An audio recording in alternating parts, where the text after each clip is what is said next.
Pagi hari naik sepeda. Naik sepeda dari Jogja sampai Brebes. Mari kita mendengar dan membaca kisah kelahiran Yohanes. Saya Pastor Petrus Suharjono SJY mengaturkan kepada Anda sekalian salam kasih hati kudus Yesus dan berkat Allah yang Maha Kuasa dalam nama Bapa dan Putra dan Roh Kudus. Amin. Pada kesempatan ini bersama-sama kita akan mendengarkan dan sekaligus merenungkan bacaan Injil dari Injil Lukas bab 1 ayat 57 sampai 66. Bacaan Injil ini juga menjadi bahan permenungan kita dalam perayaan Ekaristi hari Selasa pekan Advent yang keempat, tanggal 23 Desember 2025, gereja juga mengadakan peringatan fakultatif Santo Yohanes dari Keti. Kemudian genaplah bulannya bagi Elizabeth untuk bersalin, dan ia pun melahirkan seorang anak laki-laki.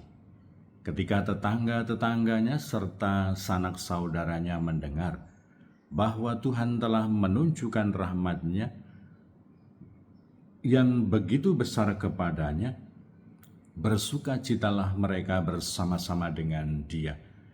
Maka datanglah mereka pada hari yang ke-8 untuk menyunatkan anak itu, dan mereka hendak menamai dia Zakaria menurut nama bapanya. Tetapi ibunya berkata, "Jangan, ia harus dinamai Yohanes." Kata mereka kepadanya, "Tidak ada di antara sanak saudaramu yang bernama demikian." Lalu mereka memberi isyarat kepada bapaknya untuk bertanya nama apa yang hendak diberikannya kepada anak itu.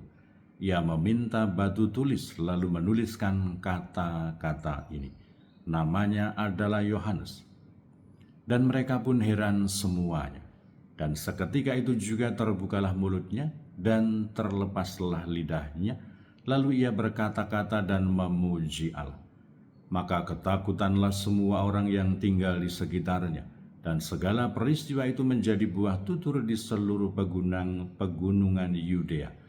Dan semua orang yang mendengarnya merenungkannya dan berkata, "Menjadi apakah anak ini nanti? Sebab tangan Tuhan menyertai dia." Demikianlah sabda Tuhan, terpujilah Kristus.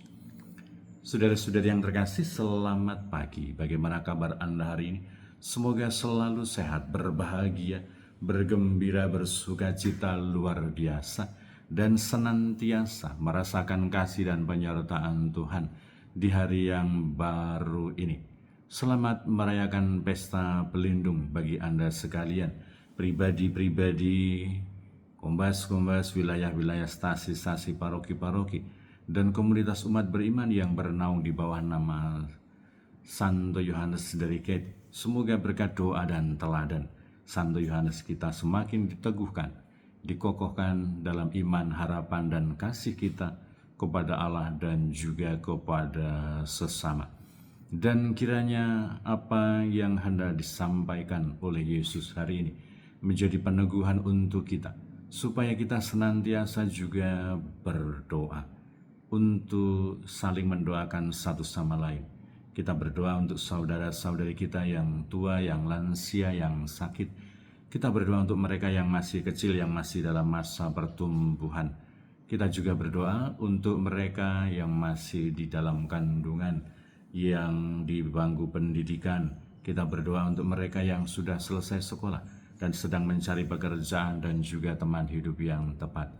Kita juga berdoa untuk mereka yang terus aktif ambil bagian dalam kegiatan pelayanan pastoral untuk kemuliaan Tuhan dan keselamatan sesama. Kita juga berdoa untuk mereka yang secara pribadi maupun keluarga menghadapi persoalan-persoalan kehidupan. Semoga Tuhan sendiri yang menghibur, membimbing, menolong, menguatkan, supaya menemukan solusi dan jalan keluar yang terbaik. Kita juga berdoa untuk saudara-saudari kita yang sudah meninggal. Semoga berbahagia bersama dengan para kudus di surga.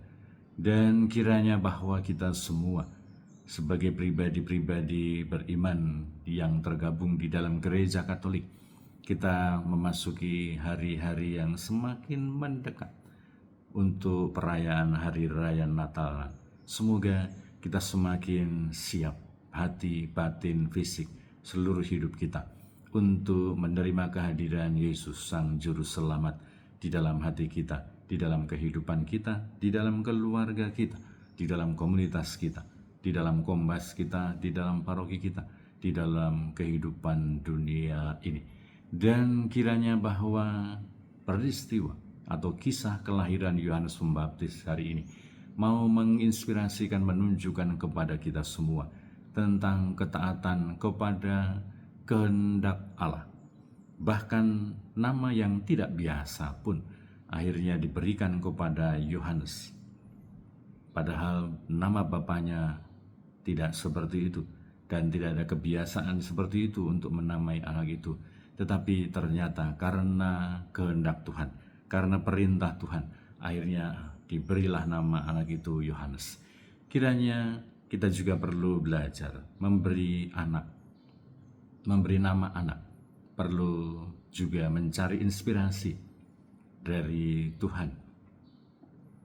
Bukan hanya mengandalkan inspirasi duniawi belaka, tetapi semoga ada nuansa keilahian, ada nuansa biblis, ada nuansa rohani, ada nilai-nilai luhur yang hendak kita harapkan, kita maksudkan kepada nama anak yang kita sematkan. Dan kiranya bahwa kita semua sebagai pribadi-pribadi Kristiani, pribadi-pribadi Katolik yang telah dibaptis di dalam gereja Katolik, kita juga memiliki nama rohani, nama Santo Santa Pelindung. Dan semoga kita mengenal, belajar, menekuni, meneladan, dan menimba kekuatan rohani juga dari kekudusan dan cara hidup mereka, supaya kita sendiri semakin dekat dengan Tuhan, semakin dikuduskan, semakin berani dan siap untuk menyambut kehadiran Yesus di dalam kehidupan kita dengan meneladan keutamaan-keutamaan rohani dari para santo dan santa, para kudus yang namanya kita gunakan sebagai nama rohani kita. Dan kiranya bahwa kita semua perlu untuk berdevosi kepada santo santa pelindung kita masing-masing, supaya kita juga belajar meneladan, menimba, dan mohon didoakan oleh santo dan santa pelindung kita masing-masing. Berkat Allah yang Maha Kuasa, dalam nama Bapa dan Putra dan Roh Kudus. Amin.